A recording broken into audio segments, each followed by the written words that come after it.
So, Drake is back. You guys remember Drake, right?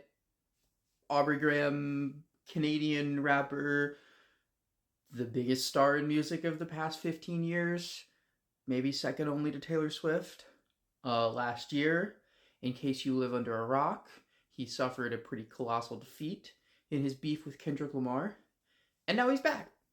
Not with a new studio album of his own, but with a sort of off the wall collaborative mixtape with label mate Party Next Door called Some Sexy Songs for You, released for Valentine's Day. Now, for context, I'm certainly not a Drake hater.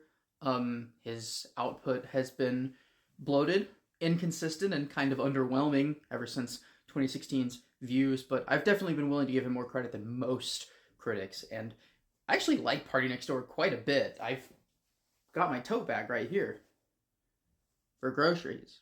And I also think that conceptually teaming up with Party Next Door to make a more R&B focused collection of romantic cuts rather than a new studio album where Drake probably couldn't resist the temptation to comment on everything that happened to him in the past year is actually a really good idea. I think it's a smart career move, and the early sales numbers from this album back that. But the question at the core of this whole thing is the album any fucking good? And to be honest, I kind of feel similarly to almost every Drake album for the past nearly a decade now. It's fine.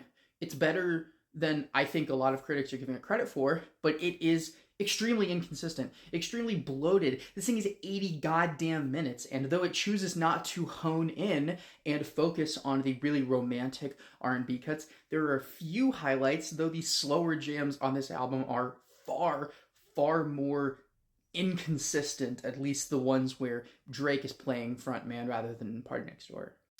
What the Drake haters will not tell you is that this thing has some fucking jams. Starting with Small Town Fame, which I'm a pretty big fan of. Gimme a Hug is already looking like a breakout track, and nothing is better than the track Nokia. Honest to God, one of the best songs I've heard this year, and a reverberation of a complaint that I made all the way back in 2018 that Drake is frustrating because every once in a while he writes the greatest fucking song I've ever heard.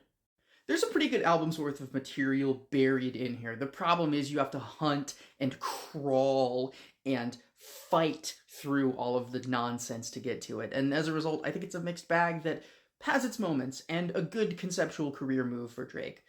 Tell me what you thought of the record in the comments and read my full review right up here on my blog.